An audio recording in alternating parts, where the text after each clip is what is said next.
En la clase de hoy vamos a continuar con el último tema de esta primera unidad, que es ondas estacionarias en cuerdas. Y pues la idea del día de hoy es, ya tenemos la ecuación que describe la onda estacionaria y hoy particularmente pues vamos a ver algunas de las características que tienen las ondas estacionarias. Vamos a encontrar cuáles son las frecuencias a las cuales se dan las ondas estacionarias, la posición en la que se encuentran algunos puntos particulares conocidos como nodos y antinodos, y en función de eso también pues encontrar la longitud de onda que tiene cada uno de esos armónicos.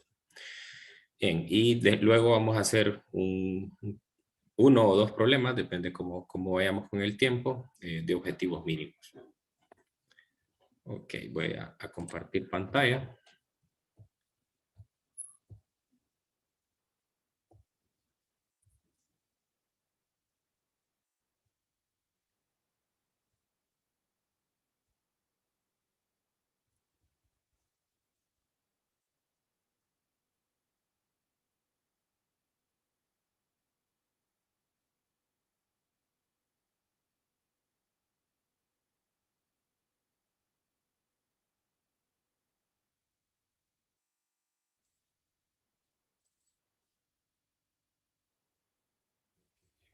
A ver, entonces, el día de ayer hicimos la deducción de la ecuación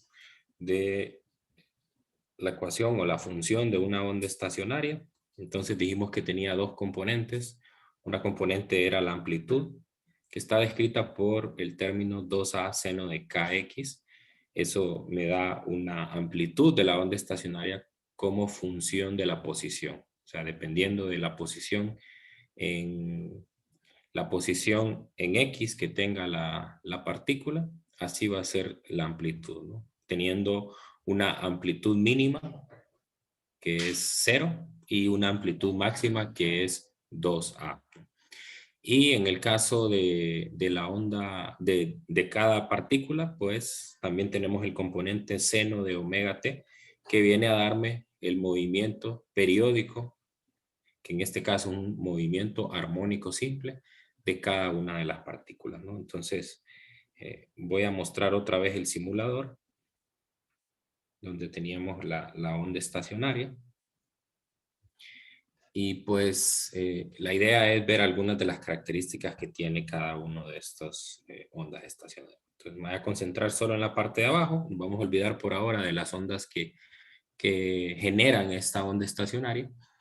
Y bueno, como les decía ayer, el término estacionario se refiere a que, a diferencia de las ondas viajeras que pueden viajar hacia la derecha o hacia la izquierda, en este caso no se observa un patrón de una onda viajando, ¿no? Sino que parece que está ahí el patrón como oscilando hacia arriba y hacia abajo, ¿no? En este caso, pues, muy rápido, muy lento, perdón, el movimiento. Déjenme ver si encuentro el video de el laboratorio que van a hacer ustedes. A ver, a ver si me... A ver, este es... ¿Cómo se llama? Se llama ondas estacionarias.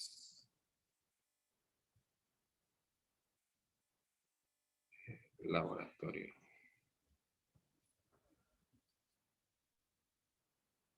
Solo para que lo vean, pues ya en...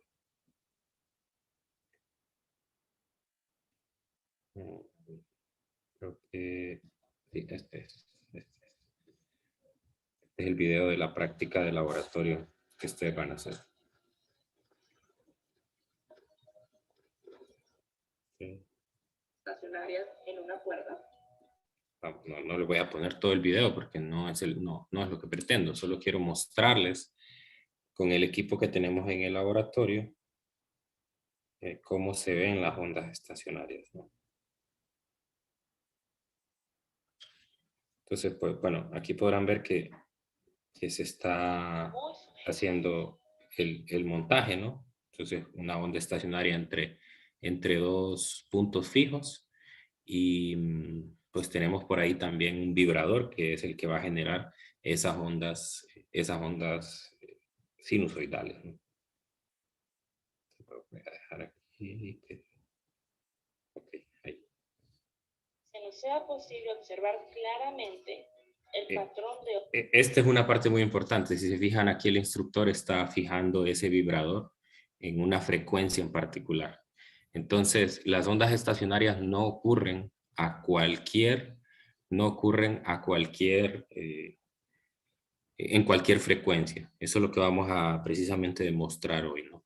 Que solo a unas determinadas frecuencias uno puede observar la onda estacionaria, ¿no? Entonces, lo voy a poner un poco más adelante. Creo que, bueno, voy a dejar correr aquí. Las luces. Y así se podrá observar mejor los bucles Ahí que está. se han formado. Entonces, lo voy a pausar ahí. Entonces, ustedes ven que se ve un patrón de onda estacionaria. En este caso, en la parte inferior del montaje hay unas lámparas que se llaman lámparas estroboscópicas. Estas lámparas estroboscópicas son, seguramente que han visto que las discos utilizan unas luces que aparentemente con el movimiento de las personas parece que estuvieran estáticas, que no se estuvieran moviendo, ¿no? Entonces lo mismo hace esto, iguala la frecuencia de vibración de la cuerda y por lo tanto parece que estuviera estático para que se pueda observar mejor el patrón, ¿no? Seguido de esto, tomaremos el valor de la frecuencia que se está mostrando en el generador. Este será las luces. Y así se podrá observar mejor los bucles que se han formado en la cuerda. Entonces, a cada una de esas configuraciones que se ven ahí se le llama bucles, ¿no? O sea, voy a tratar de encerrarlo para que vean qué es un bucle.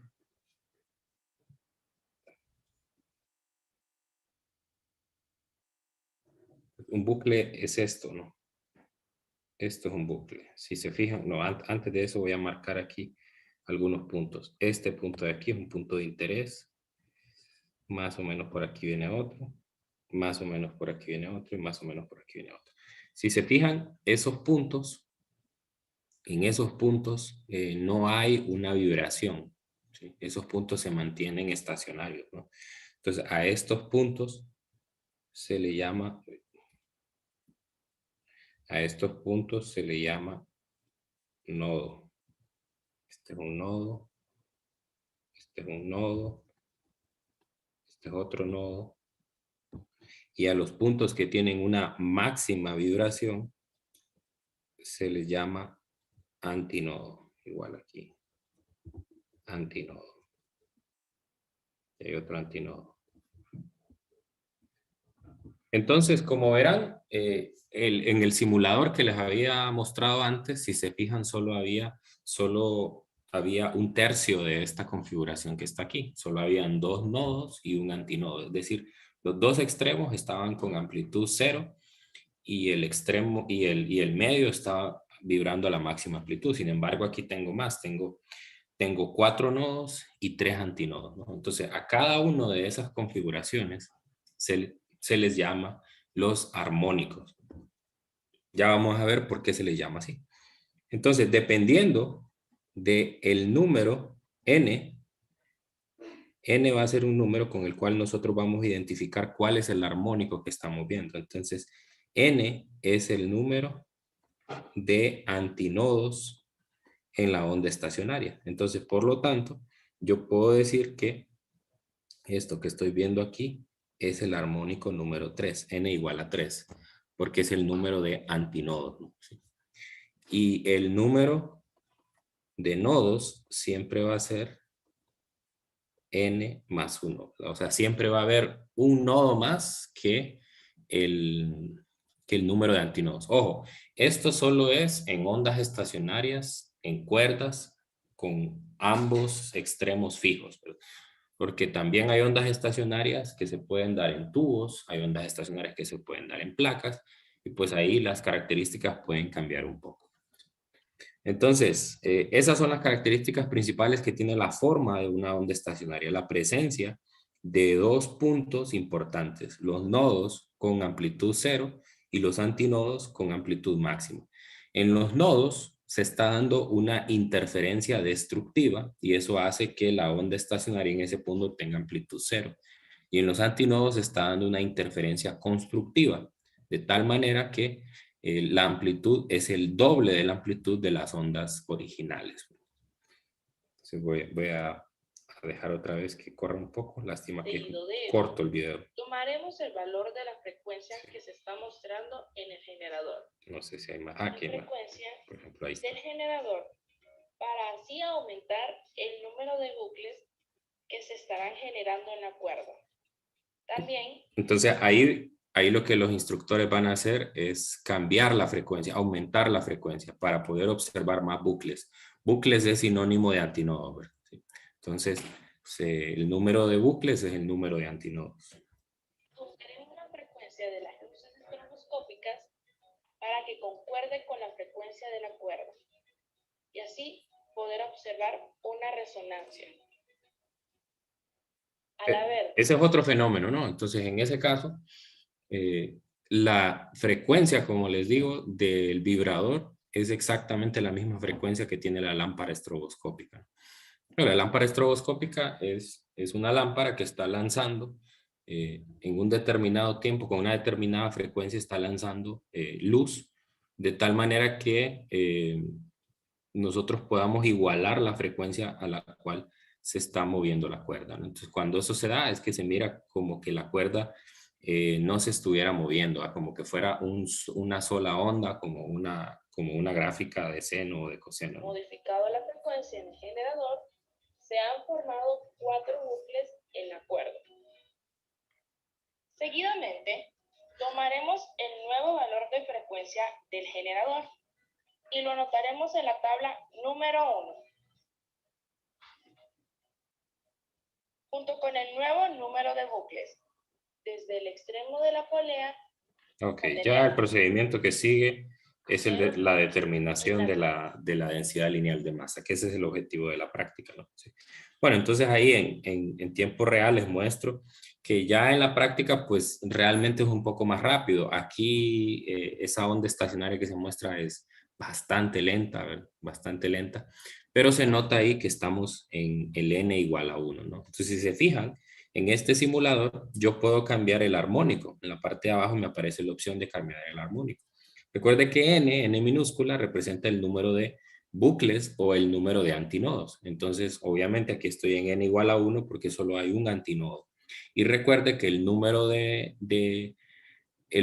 nodos es n más 1. O sea, si n es igual a 1, entonces quiere decir que hay un antinodo y 2 nodos. Entonces voy a observar lo mismo cuando cambio a n igual a 2, ¿no? Ahí tengo dos antinodos y 3 nodos. Entonces n es igual a 3.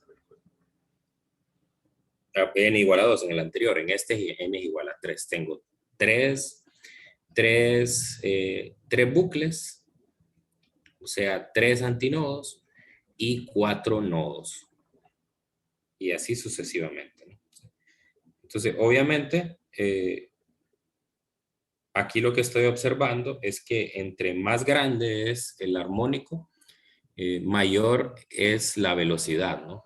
Porque la velocidad está asociada con la frecuencia y en el video que les acabo de mostrar se nota que si usted quiere pasar de un armónico al siguiente, entonces tiene que aumentar la frecuencia, ¿no? Y si aumenta la frecuencia, entonces aumenta también la rapidez de las ondas, ¿no?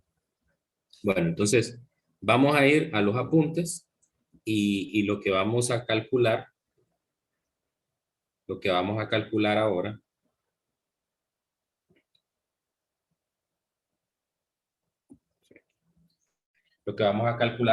es en qué posición deben de estar los nodos y los antinodos.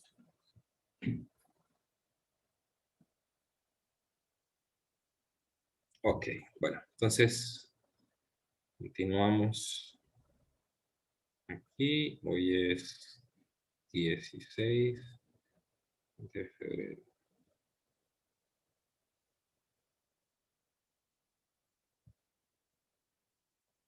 Muy bien, entonces lo que vamos a deducir es la posición de los nodos.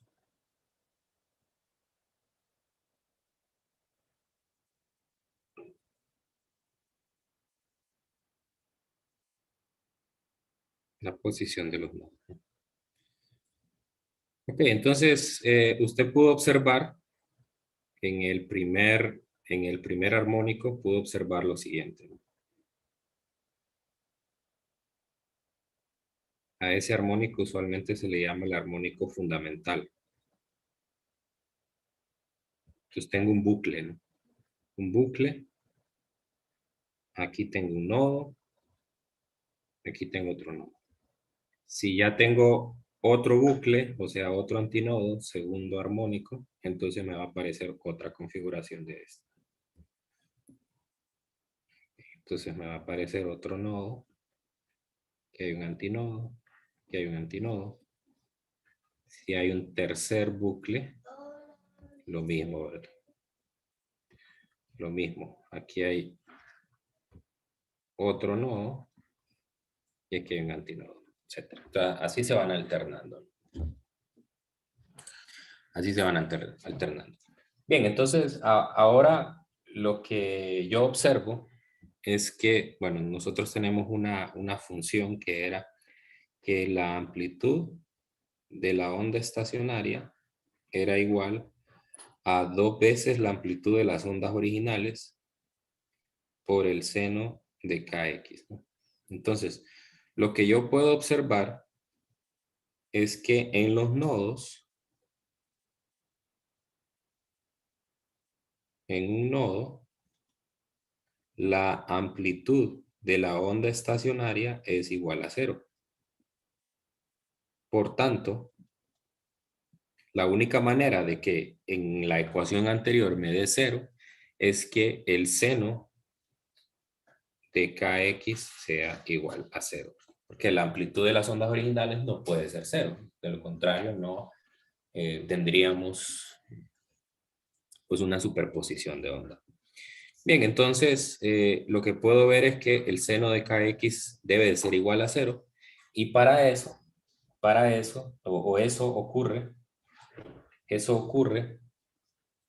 cuando el ángulo, que es kx, tiene un valor de 0, de 2pi, de 3pi, etcétera, etcétera. Cada npi, incluyendo el 0, el seno de kx vale 0. Bueno, entonces, quiere decir, por lo tanto, que si yo despejo de esa última ecuación, la que escribí entre paréntesis, me va a quedar una ecuación de la siguiente manera, que x es igual a 0 a 2pi entre k, es decir, mando a dividir el k al lado derecho de la ecuación, lo va a multiplicar a cada uno de los términos de la sucesión, y así sucesivamente hasta npi entre k, ¿verdad? Donde n toma valores de 0, 1, 2, 3, etcétera. Ok, entonces, ¿qué significa este X? Este X es la ubicación de los nodos. La ubicación de los nodos. Obviamente me estoy refiriendo a X en una coordenada horizontal en la cuerda, ¿no?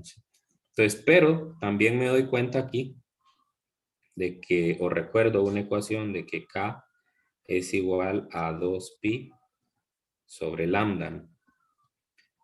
Por lo tanto, puedo notar en esa última ecuación que esto sería igual a lambda medios.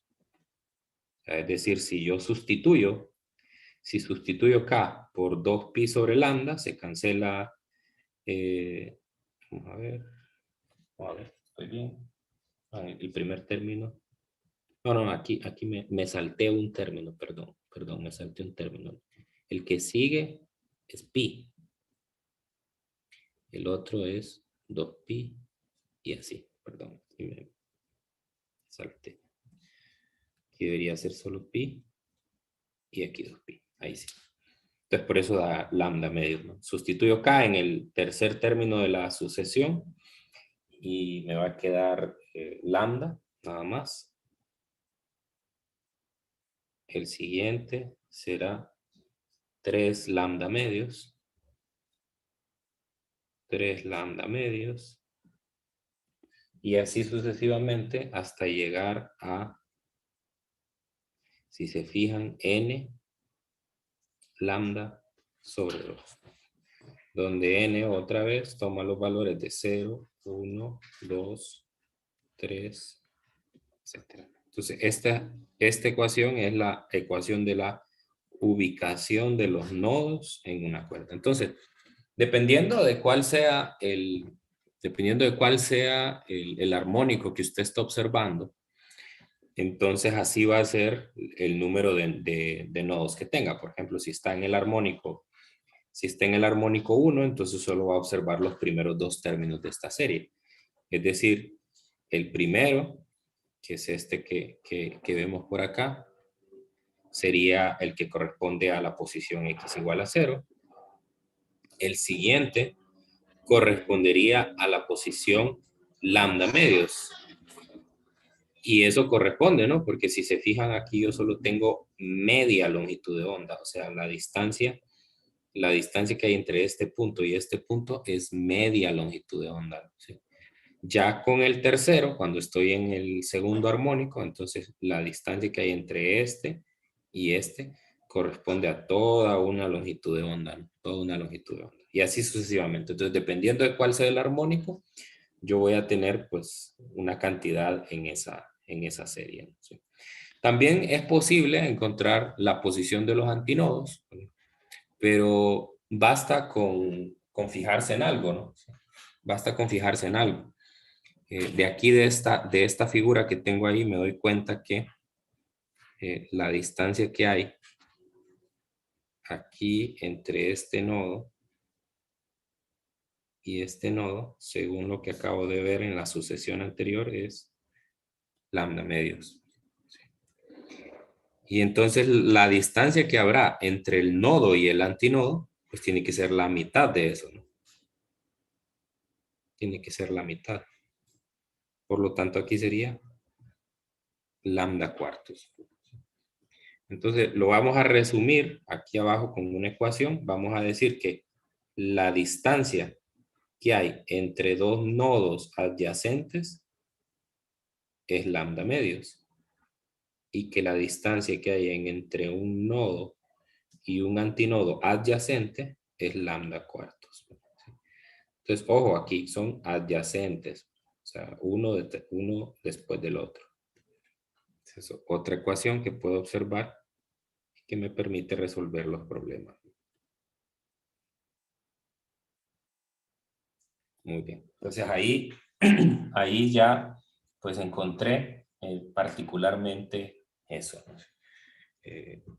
La otra cosa que puedo decir, bueno, tal vez es trivial, pero bueno, no está de más repetirlo, ¿no? Que la amplitud de un nodo es igual a 0 y que la amplitud de un antinodo es igual a 2 veces la amplitud de las ondas originales. Entonces ahí tengo estas otras 2 ecuaciones. Bien, eso es lo que puedo sacar digamos, de información en esta primera parte, ¿verdad? Entonces, no sé si hay alguna pregunta en este momento, si quedó claro lo que discutimos.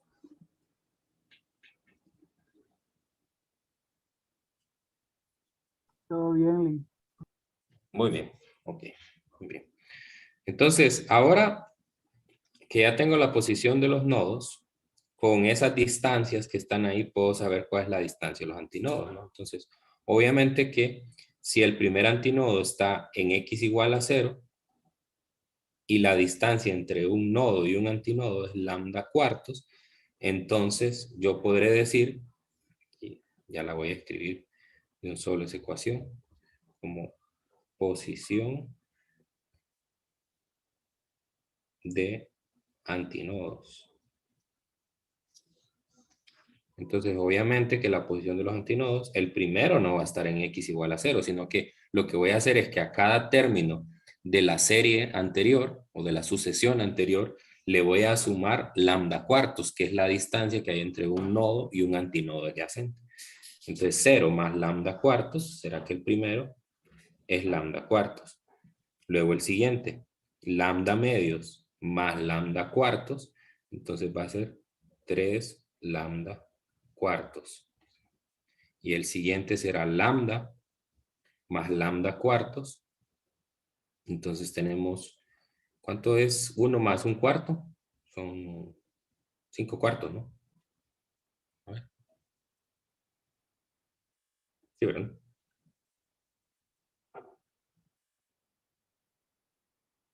Y así sucesivamente, ¿no? Entonces, si me fijo, aquí lo que tengo es una ecuación de 2n, vamos a ver, sí, 2n más 1 entre 4 por lambda, ¿no? Donde n también va 0, 1, 2, 3, ¿no? Creo que sí se va cumpliendo, ¿no? Si n vale 0, entonces queda un cuarto lambda. Si n vale 1, quedaría 2 por 1 más 1, 3, 3 cuartos. Si sería 2, correcto, ahí está. Entonces ahí tengo la posición de los antinodos. Entonces es fácil verla, ya no tengo que hacer todo el análisis con la función seno. Simplemente tengo que saber la distancia que hay entre nodos y antinodos adyacentes. Bueno, entonces esa es la primera parte. Conocer dónde están ubicados les va a servir mucho para resolver los problemas. Alguien escribió en el chat. Ah, ok, sí. Gracias. Luego lo vamos a ver. Sí, luego lo vamos a ver. Bien, la otra cosa que queremos conocer es la frecuencia de los armónicos, ¿no? ¿A qué frecuencia se dan los armónicos? Frecuencia de los armónicos. Y aquí es que nos damos cuenta de por qué se les llama armónicos. Muy bien. Entonces, lo primero que necesito es una ecuación que me permita saber para qué longitud de onda ocurre cada uno de los nodos y de los antinodos, ¿no? Que me permita saber eso. Entonces voy a dibujar aquí algunos patrones de onda estacionaria. Entonces, los voy a tratar de hacer todos bajo la misma longitud de onda, ¿no? Bajo la misma longitud de la cuerda, ¿no? Entonces, aquí tendría el primero. Este es el armónico más largo. Entonces, aquí lo que observo, no me quedó tan simétrico, pero lo que observo es que tengo un nodo y un antinodo. Y lo que veo es que la longitud de la cuerda es igual a la mitad de la longitud de onda, porque la distancia que hay entre dos nodos adyacentes es media longitud de onda. Okay. Ahora voy a hacer lo mismo aquí bajo la misma distancia, solamente que ahora voy a tener dos bucles. Tengo el primero, tengo el segundo.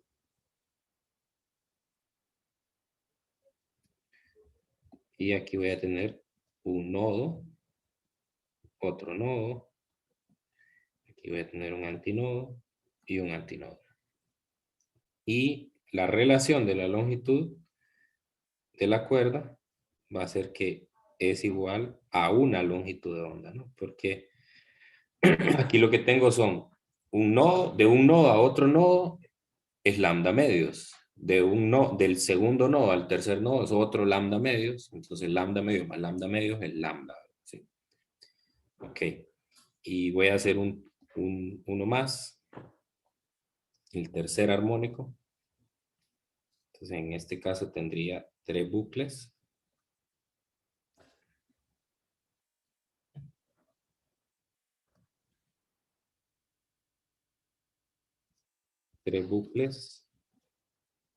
O sea, 4 nodos, ¿no? Un antinodo, otro antinodo, otro antinodo. Y aquí, ¿qué pasa con la longitud de onda? La longitud de la cuerda. La longitud de la cuerda es cada bucle, recuerde, cada bucle mide lambda medios. Entonces, lambda medios más lambda medios, entonces son 3 cuartos, 3 medios de lambda. 3 medios de lambda. Por lo tanto, a partir de esto, yo puedo decir, bueno, en n igual a 1,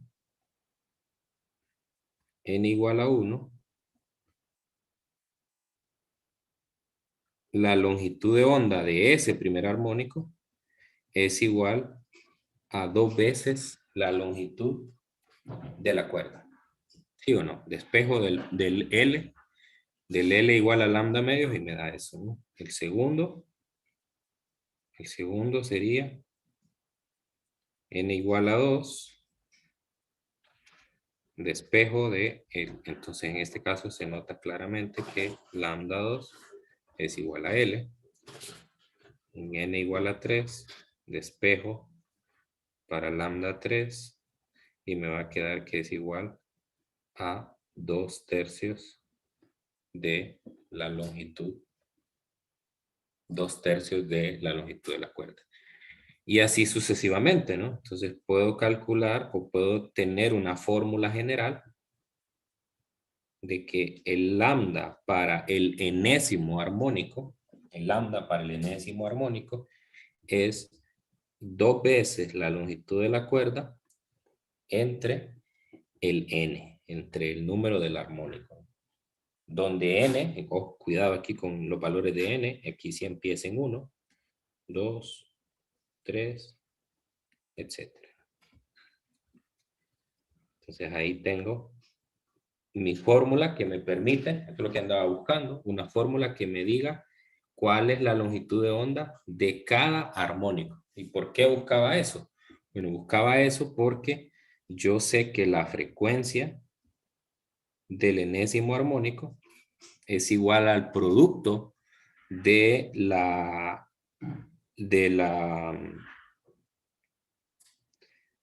longitud de onda. Bueno, no el producto, es el cociente. Estoy escribiendo mal esto. Es el cociente de la velocidad de la onda entre la longitud de onda. Muy bien. El término de la velocidad, en este caso, es recordar que es la raíz de F entre mu. F entre mu. Ok, entonces sustituyo lambda y finalmente la fórmula, ustedes se fijaron que el instructor en el video para conseguir el siguiente armónico tenía que aumentar la frecuencia a un valor dado. Entonces, ¿cómo puedo saber a qué valor tengo que aumentar la frecuencia del vibrador para conseguir el siguiente armónico? Esa es la fórmula que estoy deduciendo. Entonces me queda, sustituyo lambda enésimo, sería n sobre 2L por la raíz de F sobre mu. Entonces, si yo puedo medir la tensión de la cuerda y la densidad lineal, que eso es lo que hacen en el laboratorio, eso lo van a ver dentro de 2 semanas, en la segunda práctica del laboratorio, yo puedo determinar entonces la frecuencia a la cual debo cambiar mi vibrador para poder conseguir un armónico, ¿no? Para conseguir un armónico. Bien, entonces describimos esta ecuación como frecuencia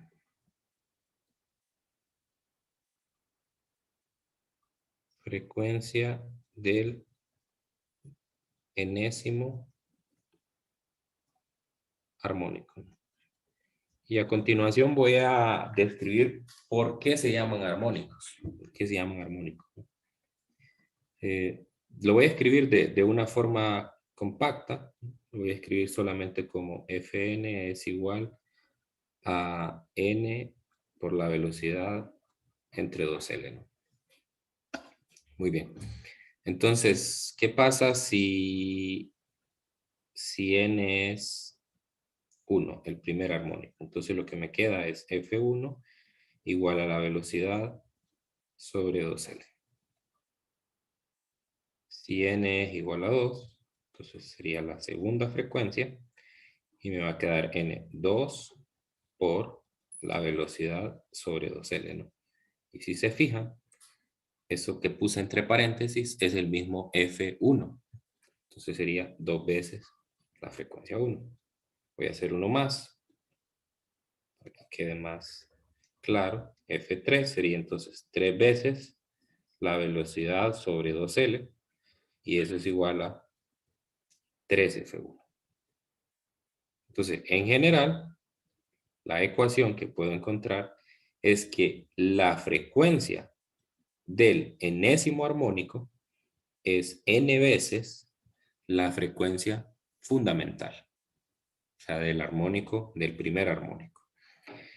Y esa es la característica que tiene una serie, si lo recuerdan de cálculo 2, una serie armónica.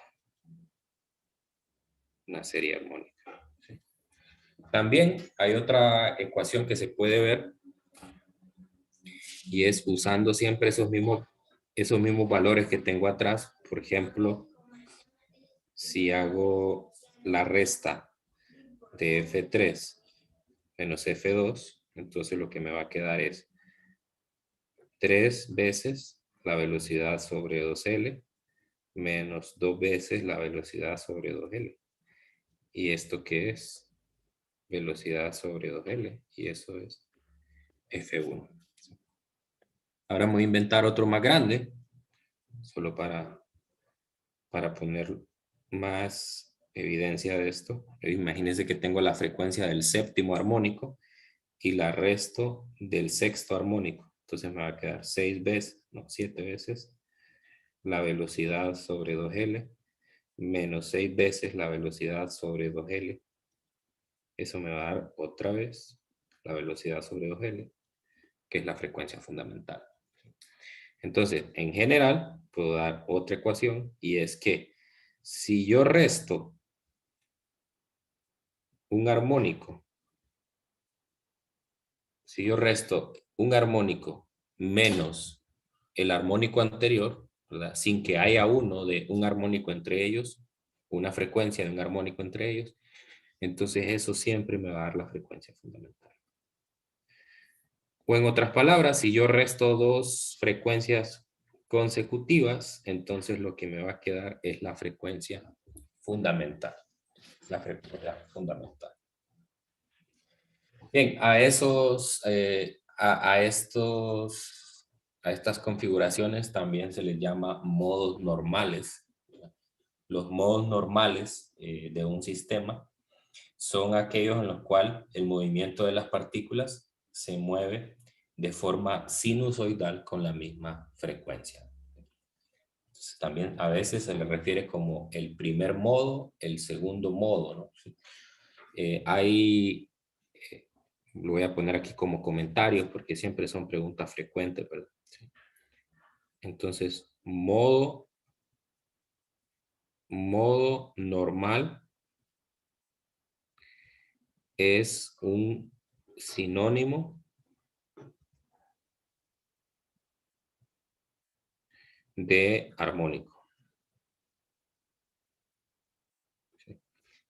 Sin embargo, hay otra notación o hay otra nomenclatura que se suele utilizar, y es el sobretono. Sobretono, ¿no? Sobretono son todos aquellos un tono sobre el fundamental. Bueno, no un tono, le vamos a poner un armónico mejor para no perderlo. Un armónico sobre el fundamental. O sea, que si a usted le dicen el quinto sobretono, se están refiriendo a n igual a 6. O sea, esta nomenclatura a lo que se refiere es que el armónico fundamental es 1, ¿no? Y después el siguiente armónico sería el segundo armónico. Entonces a ese le llaman el primer sobretono, porque es un armónico después del fundamental. Entonces, el primer sobretono sería n igual a 1. El segundo sobretono sería n igual a 3, por la notación que veníamos utilizando antes. Entonces se los digo porque tal vez puede sonar enredado, ¿verdad? Y dicen, ay, que se complican la vida, pero lo que pasa no es que yo me quiera complicar la vida, sino que son nomenclaturas que se han utilizado a lo largo de la historia y cada autor pues tiene una forma diferente de llamarlo. Así que probablemente en algún problema o en la literatura escuchen hablar sobre modos normales, sobre armónicos, sobre tonos. Entonces pues tienen que estar listos para saberlo, ¿no? Entonces normalmente aquí se cometen errores en estos sobretonos porque a veces se les llama así y entonces escuchan quinto sobretono y como escuchan quinto, ahí inmediatamente dice n vale 5, ¿no? Pero solo sería así si fuera el quinto modo normal o el quinto armónico. Entonces podría yo poner de fórmula, por ejemplo aquí, el número de sobretono es igual a n más 1. Así lo puedo decir. N más 1. O sea, si le digo el 20avo sobretono, entonces va a ser el 21 armónico. N igual a 1. Ok, bueno. Bueno, a ver, solo para hablar un poco de esto, las ondas estacionarias están presentes en muchos otros sistemas o en muchos otros campos, ¿no? Por ejemplo, otros campos o otras aplicaciones de las ondas estacionarias, por ejemplo, está en el sonido. Los instrumentos de viento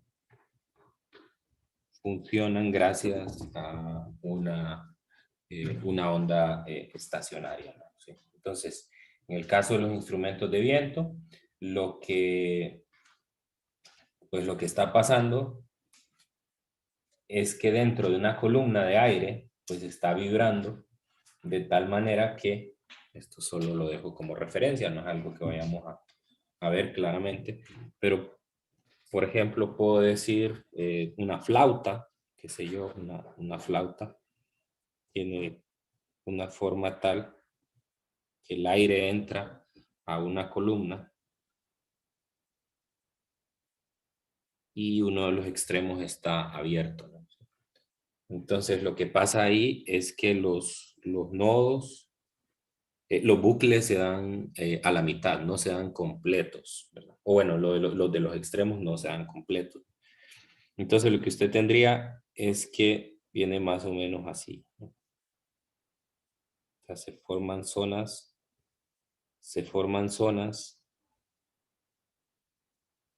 por ejemplo esto representaría el nodo y pues aquí hay un antinodo y aquí hay un antinodo, ¿no?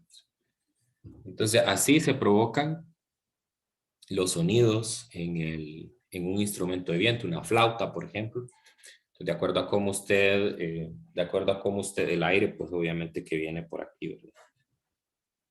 Lo generan sus cuerdas vocales. Y entonces ese aire, pues obviamente el aparato está diseñado de tal manera que si usted tapa diferentes agujeros, pues pueda generar diferentes armónicos. Y esos armónicos están asociados con las notas musicales. Sí. Pues dependiendo de cuál sea, en este caso, como yo sé cuándo tengo el armónico fundamental, por ejemplo, ese que estoy mostrando ahí en pantalla, ¿no?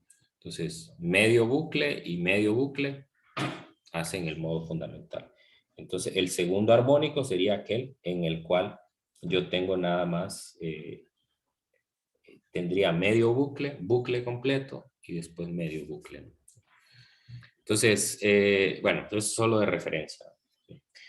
Otra aplicación en general, ¿verdad? De las ondas estacionarias, pues es en las estrellas. Las estrellas, uno puede generar modelos del interior de las estrellas si estudia la superficie de ellas, ¿no? Entonces en la superficie de ellas se puede ver que hay oscilaciones, y esas oscilaciones, ¿cómo uno las puede ver?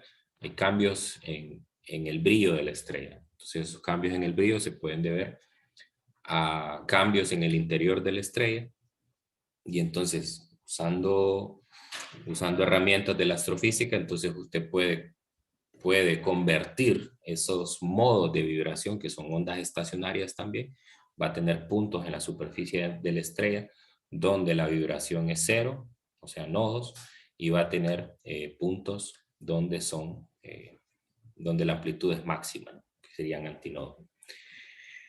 Y bueno, y así hay diferentes aplicaciones. Puede tener en placas también. En placas se puede observar ondas estacionarias. Hay un experimento muy famoso. Todavía me quedan unos minutos. Vamos a poner otra vez YouTube. Y hay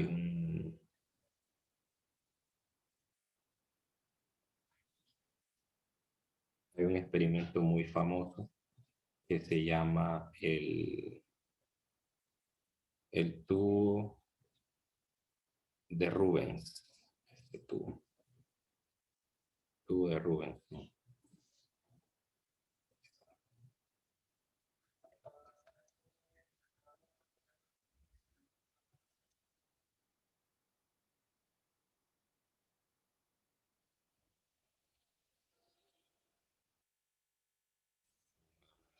Esto. Y ver cuál es el montaje que se utiliza. Publicó un artículo de Albert Einstein sobre el efecto fotoeléctrico que acabaría valiéndole la concesión del premio Nobel. Lo que muy poca gente conoce. Ok, entonces aquí puede ver el montaje, ¿no? El montaje que usted tiene. Incluso, si se fijan, ahí se ven los nodos y los antinodos, ¿va? Pero obviamente que eso es algo que se escribió sobre la imagen, no es que se ven así directamente. Pero la configuración del experimento es que hay un tubo que está sellado y solo tiene como unos agujeros en la parte de arriba, más o menos como los agujeros que tienen pues una estufa a gas, ¿verdad? Que usualmente hay en las casas, y este tubo se conecta a un chimbo de gas, y en uno de los extremos se cierra y otro de los extremos se coloca un parlante, ¿no? De manera que se pueda generar un sonido, y ese sonido o el gas que está dentro pueda vibrar y pueda formar ondas estacionarias, ¿no? Entonces, si nota ahí en el tubo, están los nodos y los antinodos, ¿no? Sí. Entonces, esto es como una estufa. Usted le va a poner ahí una llama, y con el gas que está saliendo de los orificios, pues se van a formar unas flamas como en una estufa, ¿no? Okay. Y el resultado es este. Ahí se está configurando el vibrador, y el resultado es este, ¿no? Sí. Por ejemplo, ahí tengo una frecuencia en particular, y el resultado es claramente las regiones dentro del tubo donde está el gas, las regiones donde hay nodos y antinodos, ¿no? Entonces puede ver cómo hay regiones de las llamas donde la llama es bastante tenue. Entonces quiere decir que ahí pues ahí tengo un nodo. Aquí tendría otro nodo, y en donde las llamas son más altas, ahí tendría un antinodo, ¿no? ¿Sí? Máxima vibración. Entonces, puedo ir cambiando la frecuencia y se va observando eso. Ahí se escucha al fondo el sonido, ¿no? del parlante. Y se van observando los diferentes bucles, ¿no? Por ejemplo, ahí estoy 1, 2, 3, 4. Más antinodos.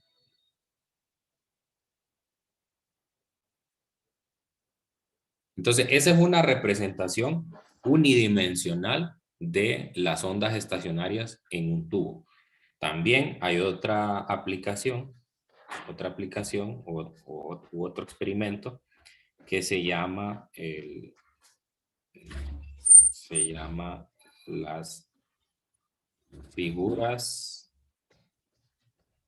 de Chladni.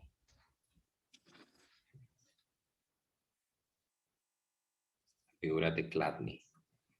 Entonces, aquí lo que voy a observar son ondas estacionarias en una placa bidimensional. Bidimensional. Entonces, la onda resulta máxima, con lo cual los granos de arena se ven obligados a abandonar esta zona. Ok, entonces, ¿cuál es la configuración que tenemos? Ahí creo que más o menos se ve, ¿no? Entonces, tengo una placa y en la parte de abajo coloco también una bocina y esa bocina la conecto directamente con la placa, de tal manera que las vibraciones del sonido hagan que vibre la placa, ¿no? Y en la parte de arriba coloco, no sé, granos o harina, sal, a veces se puede utilizar algún polvo así que sea un poco grueso, ¿no?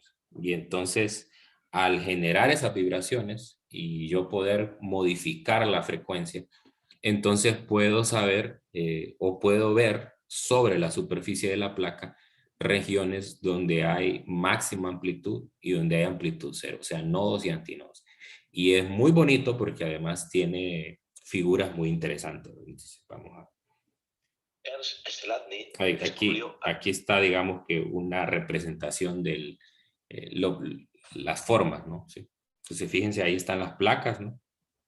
El original lo hizo con me parece, dice la historia, ¿verdad? Que lo hizo con una de estas, no sé cómo se llama, pero con lo que se interpreta el violín. Entonces lo rozó en la superficie y entonces él observó que los granos se dispersaban, ¿verdad? Sí, se dispersaban. Entonces ahí hay diferentes formas, pero lo vamos a dejar mejor. Comienzos del siglo XIX, hoy en día, dadas por la geometría de la... Vamos a...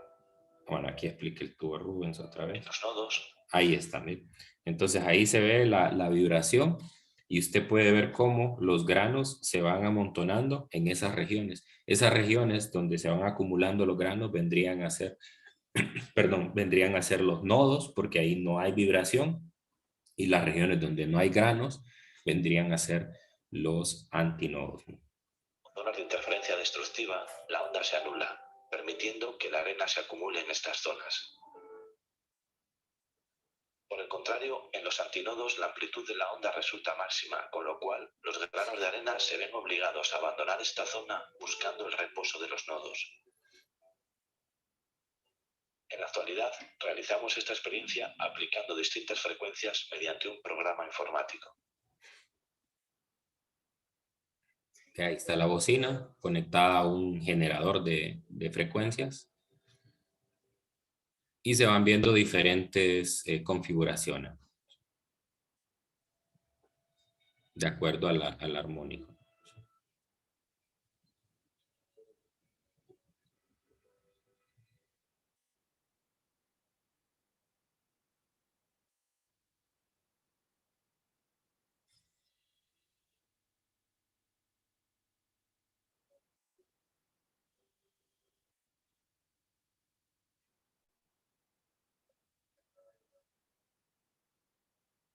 Ahora, las diferentes configuraciones que se van formando, digamos que no son, bueno, hay estudios, ¿verdad? Hay estudios bastante avanzados donde tratan de explicar o tratan de, mediante un software, representar esas figuras, ¿verdad? Entonces, tal vez tener una ecuación matemática que me permita graficar qué configuración es la que yo espero, ¿verdad? Pero bueno, depende de muchos factores. Depende de la fuente, ¿no? Depende del material del que está hecha la placa, ¿no? y depende también del medio, ¿no? El medio en el que está, o sea, dependiendo de la fuente, o sea, qué características tiene, la frecuencia, la longitud de onda, el material del que está hecho la placa, si es un material rígido, si es un material flexible, etcétera, ¿no? Entonces, bueno, ahí les muestro otras aplicaciones, ¿verdad? Otras aplicaciones, ¿sí? Y finalmente, solo les robo un minuto más para enseñarles el de las estrellas, ¿no? A este campo se le llama la astrosismología, porque es el estudio de la sismología en las estrellas. ¿Sí? Entonces vamos a ver, tal vez uno que no sea tan largo. Puede ser esto, no sé. La frescura y la eficacia que eliminas el 99.9% de la... Hello, wonderful person. This is Anton, and in this video, we're going to be talking about a concept known as astrosismology, which can also be called the music of the... Aquí está. Entonces, las ondas que viajan debido a alguna perturbación interna que hay en la estrella se pueden pensar como sonidos que van viajando alrededor de la estrella, ¿no? Y en la superficie se puede observar cómo esas perturbaciones van a afectar la vibración de la superficie, ¿no? Aquí hacen una introducción a las ondas en el video, ¿no? Para que usted recuerde ese concepto, ¿no? Quiero ver si está más adelante. Aquí, ahí está. Esta es la figura que andaba buscando. Ahí está. Ah, sí me pasó. Esa figura, ¿no? Entonces, esta es una representación gráfica, no es que obviamente las estrellas se ven así tan drástico el cambio en la coloración, ¿verdad? Pero en esa representación gráfica lo que tratan de mostrar es que hay dos regiones, ¿no? Son las regiones donde hay una máxima amplitud y regiones donde hay una mínima amplitud. Entonces, obviamente este es un problema más complejo porque estamos hablando de una esfera, una superficie tridimensional.